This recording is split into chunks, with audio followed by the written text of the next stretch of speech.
இந்த வீடியோவில் சுவாரஸ்யமான ஸ்பேஸ் ஃபேக்ட்ஸை பற்றி தான் தெரிஞ்சுக்க போகிறோம். ஸோ வீடியோவை ஸ்கிப் பண்ணாமல் ஃபுல்லாக ஃபாலோ அண்ட் சப்ஸ்கிரைப் பண்ணிட்டு பாருங்கள்.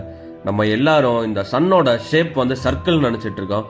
ஆனால் சன்னோட ஷேப் வந்து சர்க்கிள் கிடையாது, ஒரு ஜிஎன் ஸ்டார் மாதிரி தான் இருக்குமா. நம்ம உலகத்தில் வந்து பார்க்கறதுனால அப்படி தெரியுது. இந்த சன்னோட கொள்ளளவு எவ்வளோன்னு பார்த்தீங்கன்னா 10 லட்சம் உலகத்தை உள்ளடக்கிற அளவுக்கு கொள்ளளவு இருக்கான். நம்ம எல்லாத்துக்கும் இந்த நிலாவோட வடிவம் மாறும்னு தெரியும், ஆனால் எதனால மாறும்னு தெரியுமா? எதனால மாறும்னு தெரிஞ்சா கமெண்ட்ல சொல்லுங்க. நம்ம சூரியனோட வெளிச்சம் வெவ்வேறு திசையில இருந்து படுறதுனால தான் இந்த நிலாவோட வடிவம் மாறிக்கிட்டே இருக்கு. இந்த யூனிவர்ஸ்ல நம்ம நினைச்சு பார்க்க முடியாத அளவுக்கு நட்சத்திரம் இருக்கு. அதாவது எவ்வளோன்னு பார்த்தீங்கன்னா, இந்த உலகத்துல இருக்க பீச் மண் துகள்களை எடுத்தா எந்த அளவு இருக்குமோ அந்த அளவு இந்த யூனிவர்ஸ்ல நட்சத்திரம் இருக்கு. ஸ்பேஸ் பாத்தீங்கன்னா கம்ப்ளீட்டா சைலண்டா இருக்கும்னு எல்லாத்துக்கும் தெரியும். அதுல காத்து இருக்காது, சத்தம் டிராவல் ஆகாது. இந்த ஆஸ்ட்ரோனட்ஸ்லாம் அப்புறம் எப்படி கான்டாக்ட் பண்ணிப்பாங்கன்னு பாத்தீங்கன்னா ரேடியோ மூலியமா தான் கான்டாக்ட் பண்ணிப்பாங்க. இந்த உலகத்துல மட்டும்தான் தண்ணி இருக்குன்னு நினைச்சிட்டு இருந்தாங்க.